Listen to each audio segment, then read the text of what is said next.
Welcome to Positive Lifestyle Choices in the New Year. So what exactly is lifestyle medicine? Lifestyle medicine is the use of evidence-based lifestyle therapeutic intervention, including a whole food, plant-predominant eating pattern, regular physical activity, restorative sleep, stress management, avoidance of risky substances, and positive social connection to prevent, treat, and often reverse chronic disease. Lifestyle medicine provides support and guidance with positive behavior changes. It provides education for ongoing success. It helps the body to protect and heal itself by choosing healthy lifestyle choices. Lifestyle medicine focuses on optimal nutrition. And lifestyle medicine is where the patient takes on an active role in their health and well-being. The reason that lifestyle medicine is so important is because lifestyle factors contribute to 70% of your overall health. The other 30% comes from genes, medical care, and environment. So what this means is that we have a huge role in our health and well-being, and we can actually take control over our health. Here we have our 9 lifestyle pillars that we'll be discussing tonight. And at Rochester Lifestyle Medicine, we call it the Wheel of Wellness. So our first pillar that we'll be talking about is nutrition. So choosing whole foods that consist of beans, whole grains, vegetables, fruits, nuts, and seeds are going to be fiber-filled, nutrient-dense, and disease-fighting. Nutrition is the foundation. So once you give your body the right fuel, you'll have more energy, a clearer mind to incorporate the other lifestyle factors. So as far as nutrition goes and trying to incorporate a little bit healthier of a diet into your lifestyle, one good way to try to think about this is the good old traffic light signal, where you have the green, yellow, and red lights. And you can think of green is for go, red is for stop. So these are going to be categories of foods. So the green category are the foods that have the highest level of nutrition. These are going to be unprocessed plant foods, such as the fruits, vegetables, whole grains, and legumes. So you want to aim for these foods and eat as many as you want. And what an unprocessed food is basically nothing bad added and nothing good taken away. The yellow category of foods, this may still have some nutritional value, but can contain added fat, sugar, and salt. These are going to be processed plant foods, processed cereals, breads, and fruit juices. These may be enjoyed in moderation, but not all the time. The red category of foods are going to be those that contain the lowest nutritional value, and they're high in fat, sugar, and salt. They're going to be low in fiber, ultra-processed plant foods, and animal foods. So these are the foods that you want to avoid or should be limited. These are going to be things such as fried foods, donuts, chips, and soda. So when you're trying to make healthier choices, one good technique, other than using the red light, green light, is to stop and think about what it is that you're eating and why you're eating it. So are you eating because you're bored, or because you're stressed, or because you're tired? A lot of times our brains are going to look for the quickest, easiest way for stimulation, and that can easily be food. So when you're in that mode, just stop and think, am I mindlessly eating? Is there something else going on here? And try to get to the root cause of it rather than just eating for the quickest solution. Another good thing to think about is to stop and think, what is it that you really want? Do you want the bag of potato chips, or do you want to have more energy and weight loss? A lot of times, if you just stop and think and ask yourself this question, it's a lot easier to make a healthier choice. Another great thing with eating is to eat locally and seasonally. These foods are not only going to be cheaper, but also contain more nutrients because they are picked at their peak. Also, to help you make healthier choices, it's great to be prepared. Pack healthy snacks to have at work and when you're out and about. Meal planning is another great way to to help you be prepared. When you meal plan, you're not waiting until the last minute when you're really hungry and you don't know what you're going to eat. You already have something ready and prepared for you. These are things that are going to save you from going to the vending machines at work and going to the fast food restaurants just because you just don't have anything planned or prepared. Our next pillar is physical activity. An essential piece of optimal health is regular and consistent physical activity. Endorphins are released when you exercise. They are a happiness booster and addictive. So once you get started, it'll be easier to keep going and make it a habit. Even 10 minutes a day makes a difference. So what I absolutely love is, physical activity can be exercise, but I think just the idea of moving more in general is great. I personally love the 3 for 30 principle. And what this is for every 30 minutes of sitting down, get up and move for 3 minutes. And I think a lot of us are spending a lot more time in front of the computers these days, especially doing things like this. And it's really important that we take the time to get up and move. At first, it may mean setting an alarm so that you remember to get up in 30 minutes. But what's really interesting is after doing it for a while, your body gets used to the movement. And if you sit for longer than 30 minutes, like say you're sitting for an hour, your body actually starts to feel kind of antsy and it wants to get up and move. So any movement that you can do is great. Find ways to incorporate more movement in everyday tasks, such as parking farther away, taking the stairs, finding ways to move more while doing chores. So I had a participant in one of the CHIP classes one time who, trying to get more steps in. That was our challenge for the week, was trying to move more and get more steps in. And it was in the middle of winter, so it was kind of hard to get outside and walk.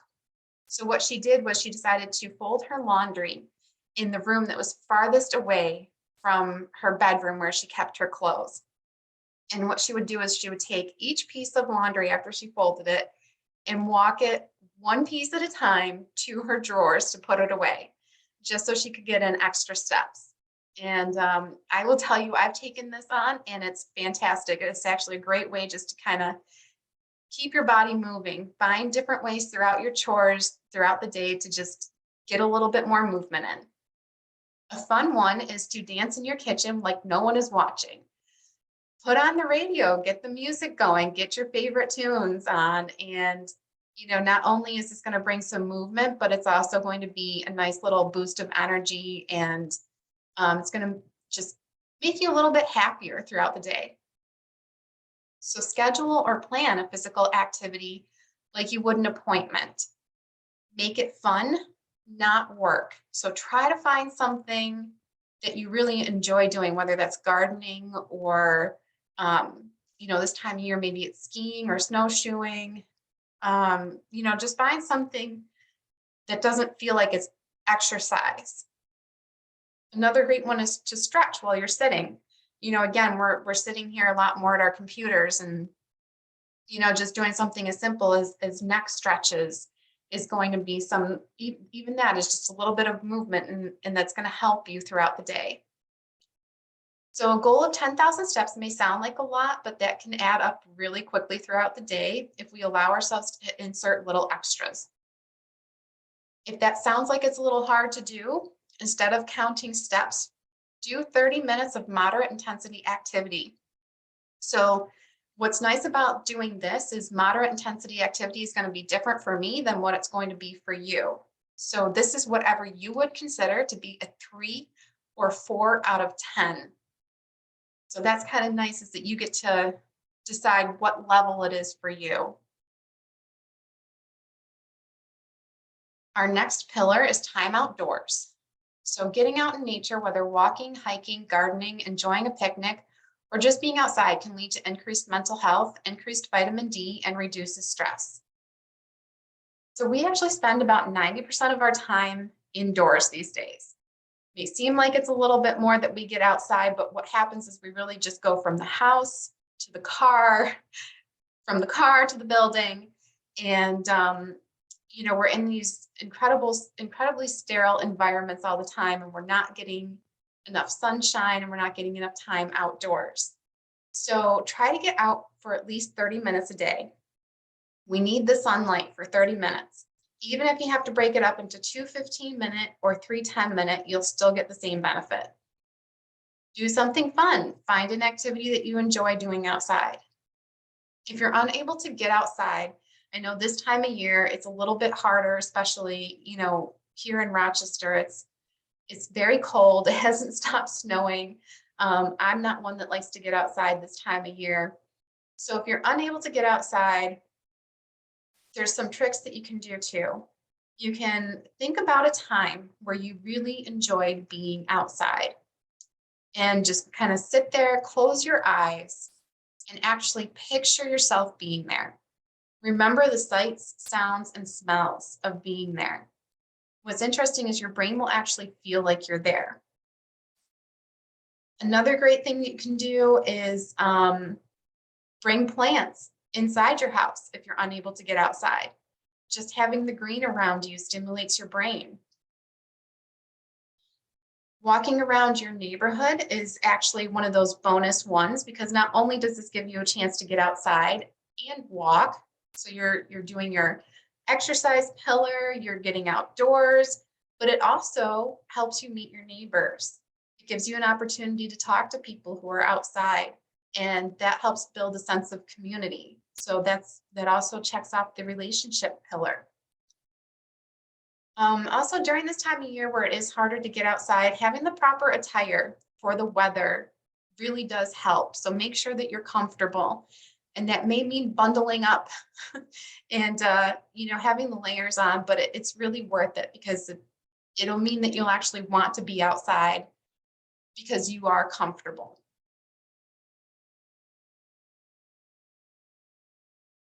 Our next pillar is restorative sleep. So identifying dietary, environmental, and coping behaviors can improve sleep. Lack of sleep or poor quality sleep can lead to decreased ability to recover from illness, a strained immune system, and chronic disease. So we have this acronym that we have for restorative sleep, where you want to avoid alcohol, caffeine, and nicotine.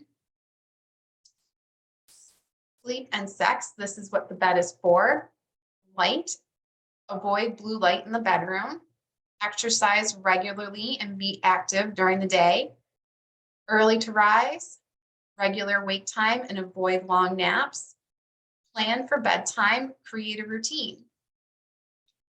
So keeping alcohol 4 hours away from sleep time, although it makes us drowsy and it seems like that would actually help us sleep a little bit better, it actually interferes with transitioning into different stages of sleep and quality of sleep. Caffeine can stay in our system for up to 14 hours. And depending on how sensitive you are to it, it can keep you up and make it a little bit harder for you to go to sleep. So you want to try to have your caffeine early in the morning and earlier in the afternoon, and definitely try to stop any caffeine usage in the afternoon. Try not to eat within 3 hours of going to bed. Eating close to bedtime actually can cause silent reflux. So you may not necessarily feel the reflux coming up, but it can be happening because you're eating and then laying down. You want to avoid screen time within an hour of going to sleep. Trying to keep the same wake up time sets our circadian rhythms. And make sure the room is really dark. Not having any sort of lights on or light coming in through your window, getting blackout curtains. I've heard a lot of people say that really helps them sleep. Our next pillar is managing stress, which is something I think we can all relate to right now. I'm sure that we're all feeling a ton of stress during these times. So recognizing stress responses and learning techniques to reduce stress can improve health and well-being. Negative stress responses can lead to anxiety, depression, obesity, immune dysfunction, and poor health. So a couple of ways to manage stress. So one of my favorites is to practice mindfulness. And what exactly is mindfulness? It's giving your attention to the present moment. So you can do this in two ways. You can take time to stop and enjoy what's around you, which is going to be things such as nature, sounds, smells, sitting down and eating a meal. Or the other way is some quiet time to notice what's within you so that you're focusing on your breathing. And this actually will lower your blood pressure. So this is something, practicing mindfulness. I like this one a lot because it doesn't necessarily have to take a lot of time, and we can easily incorporate this into our day. Just stepping outside and noticing a bird perched on a tree and how beautiful it is. Or, the other night I was out and I happened to notice the snow sparkling with the light on it. That is mindfulness, just taking a moment to enjoy what's around you. Another great way to manage stress is to look to the positive. So speak positivity to others and to yourself. So when we speak positivity to others, not only does it benefit the person who we're speaking to, but it also helps us as well, because we hear the words come out of our mouth and our brain listens to that, and it actually boosts our mood. When you speak positivity to yourself, you're speaking words of affirmation. And this can be really nice. You can stand in front of the mirror and just say something that you really want to feel. Like, you say something like, I am kind. I am healthy. I am loved. I am cared about. These types of things are just really powerful, positive affirmations. Another great way to manage stress is to get moving. Get your body going, get those endorphins going to boost your mood. Again, it doesn't have to be exercise. This can be just movement in general. When we're feeling stressed and overwhelmed, our first response is to curl up in a ball with the blanket over us and just watch our favorite movie or a TV show and just kind of drown everything else out around us. But really, that's the opposite of what we should be doing. What we should be doing is getting moving, and that actually really helps boost our mood and gets us out of that stress mode. You could also stop and just take a few slow, deep breaths. This actually, again, it lowers the blood pressure and just kind of is a nice little reset throughout the day, just to calm everything down and just start over. Another great way to manage stress is to take care of you. It's so easy to put everyone else first. So make sure to take time to schedule something for yourself, whether that's exercise, mindfulness, or just doing something for the fun of it. Our next pillar is avoiding toxins. So drugs, tobacco, and alcohol are addictive, either physically or psychologically. So alcohol can be used in moderation, especially around the holidays and at social gatherings, but you can actually get the same health benefits of drinking wine by drinking grape juice. And all alcohol is considered a carcinogen. So getting in touch with the reason we feel like drinking and recognizing the value of keeping it in moderation. So again, pause and just stop and think. Are you drinking because you're in that type of social situation where, everybody else is having a glass of wine? Or are you drinking because you are stressed out and this is the only way that you can think of at the time to make things a little bit easier? Recognizing the reason that you're doing something, I think a lot of times makes a huge difference, and possibly making some different choices. A lot of times we get asked about whether we should be purchasing produce organically or not. So it's better to buy organic food, but it can be more expensive. So if you buy organic from the Dirty Dozen list, so this is the Dirty Dozen and the Clean 15 list, And the dirty dozen is basically the produce that has the most amount of pesticides in it. And the clean 15 is going to contain the least amount of pesticides. So the dirty dozen are the things that you would want to try to buy organic if you're able to. And the clean 15 are the ones that you wouldn't necessarily have to buy organic. Even if you can't afford to buy organic, it is still more important to eat whole foods. So a lot of times we get asked that question, should I just avoid eating produce if it's not organic? No, it's still better for you to eat the produce. One other great solution too is to buy things in the frozen section. You can get organic and it's a little bit cheaper that way. And what's really nice is the produce in the frozen section is actually a little bit better for you than fresh produce at times, because it's picked at its peak and it contains more nutrients than what the produce in the produce department does, because that's picked generally before it's ripened. So buying frozen is a great alternative. Our next pillar is relationships. We have a need to connect with others in the community and create personal relationships. Social connectedness is essential to our emotional health and overall well-being. Studies show that isolation and loneliness are associated with increased mortality. So laughter is actually contagious. So it's great to get together with a group or, with your family or friends and just watch a funny movie or a funny show. You're more likely to laugh harder and laugh more when you're in a group. And laughter, as we know, is great for us. So another great thing about relationships is that we can strengthen the relationships that we have. So thinking about how another person might feel accepted, appreciated, and loved.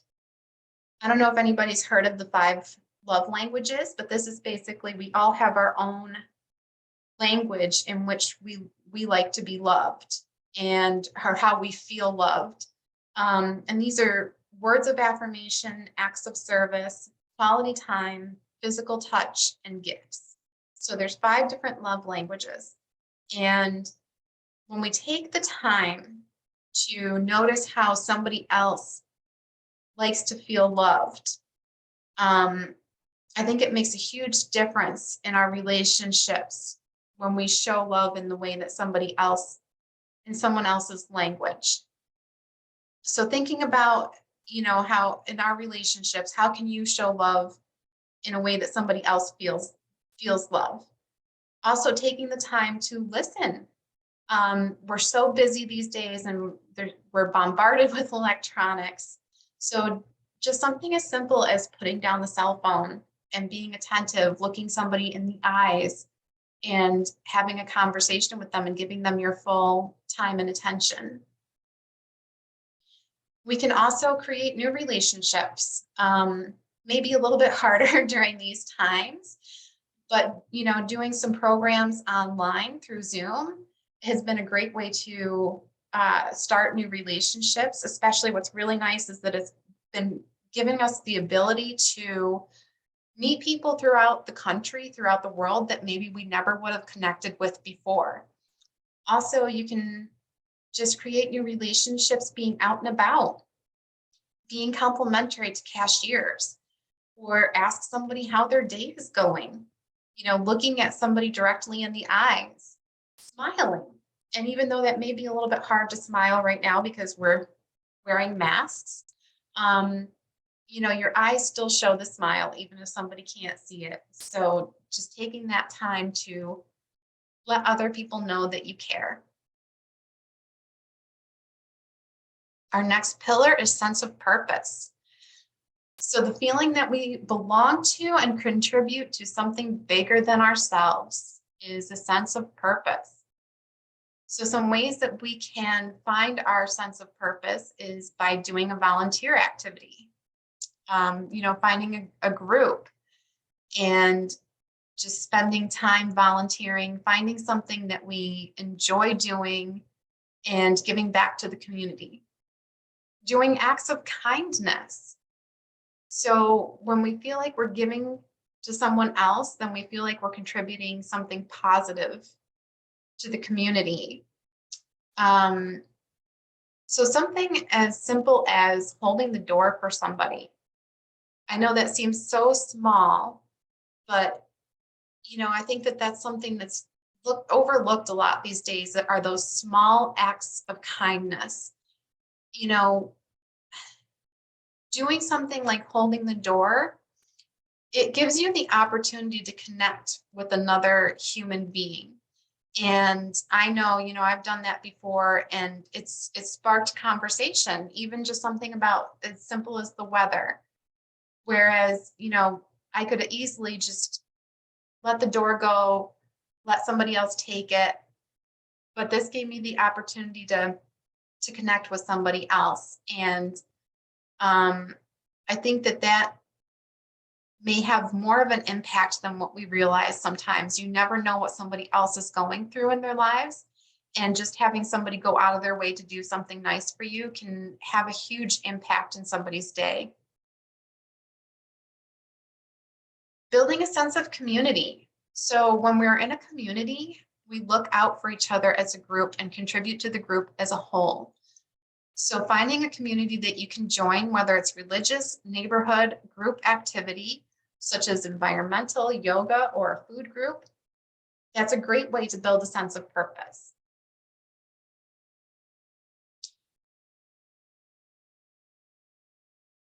And our next pillar is finding joy. So a lot of times we get asked, what is the difference between joy and happiness? So joy is an inner attitude.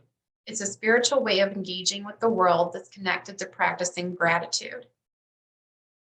Whereas happiness is an emotion that's connected to circumstances. So with happiness, you're going to be constantly chasing happiness because it's only connected to circumstances. Whereas joy is your inner attitude. So you're going to constantly be having that inner attitude within you. Some ways to spark the joy is basically gratitude is a fantastic one. So taking time to recognize the things that you are thankful for.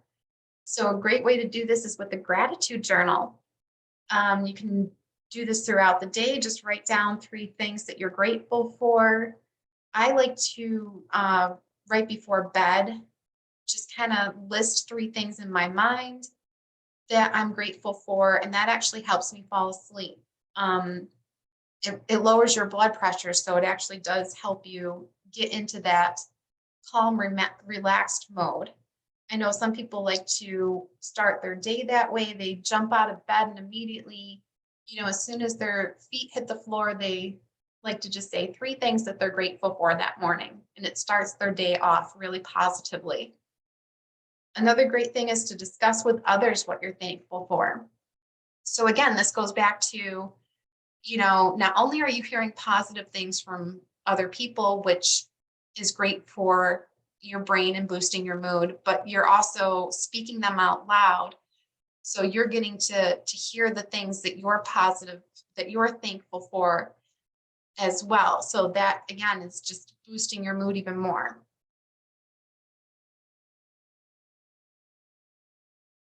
So how do I do all this, right? We just gave you a lot of information, 9 different pillars.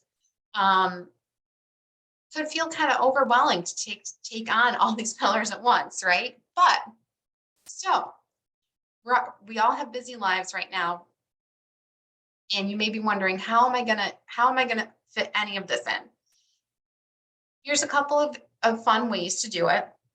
Make it a fun challenge. So challenge yourself to eat 7 to 9 servings of fruit and veggies a day, or challenge yourself to eat 8 fistfuls of fiber a day. Do a group challenge, either with your family or friends. Who can get the most steps in?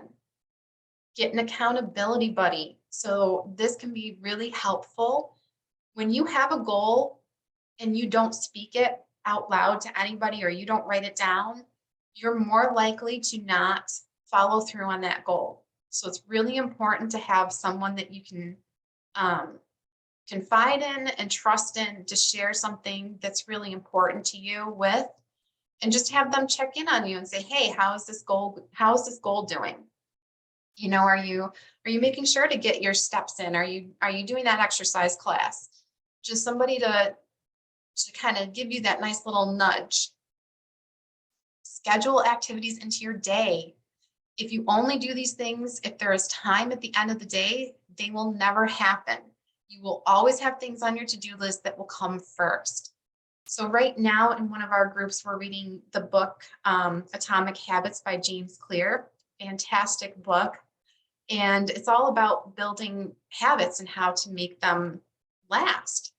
So one of the things that he talks about is, determining time and location for the habit that you want to create or the behavior that you want to create.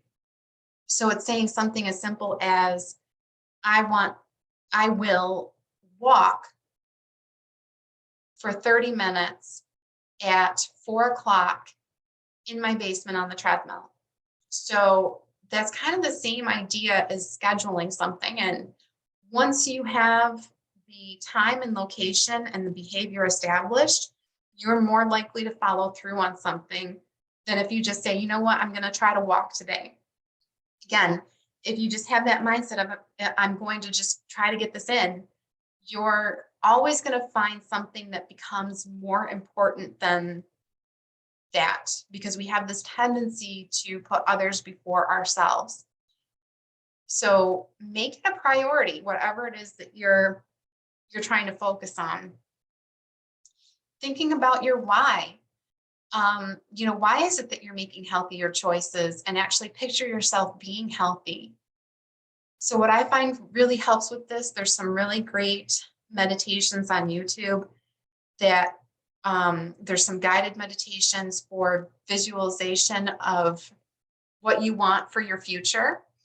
So to actually sit there in a quiet space and picture yourself, your future you, and picture what you would look like being healthy and happy and vibrant and energetic. And then every single time you're thinking about that why am I doing this? Why am I making this healthier choice?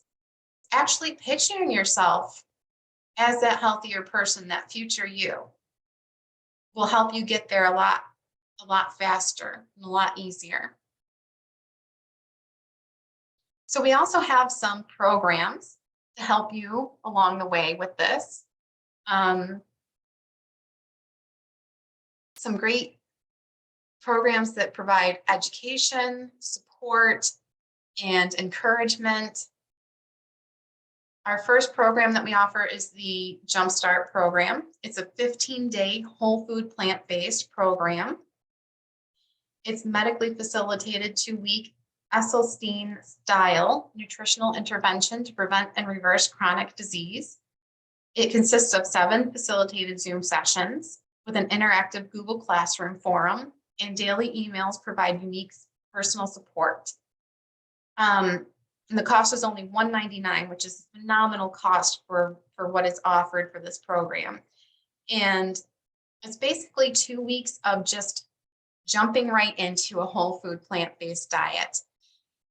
And it's basically, we love it when participants are able to get their labs drawn before they start the program, and then get their labs drawn again at the end of the program, so that we can see the difference in what 2 weeks can do when you're feeding your body the optimal diet.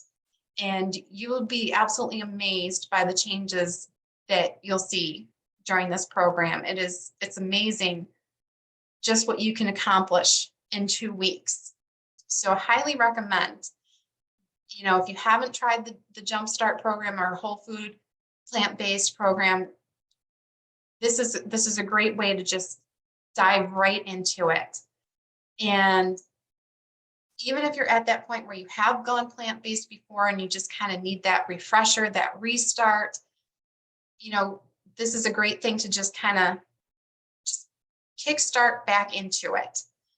And not only is it nice to have that refresher, but the support that comes along with this program, in the Google Classroom, it's a constant stream of just, people posting their pictures of what they've cooked, asking questions of, can I eat this? Is this good to eat?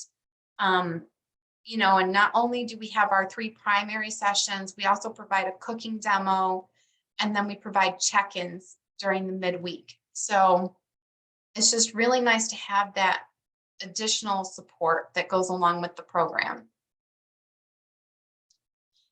The Lift project is all about reducing your stress and lifting your mood. It improves mood using the latest findings from positive psychology, lifestyle medicine, and neuroscience. Overall lifestyle medicine course combining mental and physical aspects. It's 10 facilitated Zoom sessions, which are 1 hour a week, and an interactive Google Classroom. And this is all for $99. So, you know, we meet over 10 weeks, 1 hour a week. And, you know, again, this is just really, it's fun. There's challenges that go along with each lesson. So it kind of helps you incorporate what you learn in each lesson into your life by doing these weekly challenges. And it's just really, you know, some great support, great education, and a lot of fun. Our one other program that we have is our CHIP program, which stands for Complete Health Improvement Program. And this is one of the world's most scientifically proven intensive lifestyle intervention solutions designed to help support and facilitate the prevention, treatment, and reversal of chronic disease. It's 19 facilitated Zoom sessions. We meet twice a week for 2 hours each session. So it is a little bit more intense as far as the commitment goes, but it is well worth it because this is something that's going to give you long-term support. You know, about 75% of the course is made up of the whole food plant-based diet, and the reasons behind going whole food plant-based, what it can do for you, a lot of great education resources that go into it. And then the rest of it consists of the other lifestyle factors, like what we talked about today, those other pillars of lifestyle medicine, and that how all that plays a role in your overall health and well-being. Again, we have an interactive Google Classroom for this, and the cost for this program is $399. So we look forward to seeing you at all of these programs. Would be great. Any of these programs. We'd love to answer any questions that you have on these programs.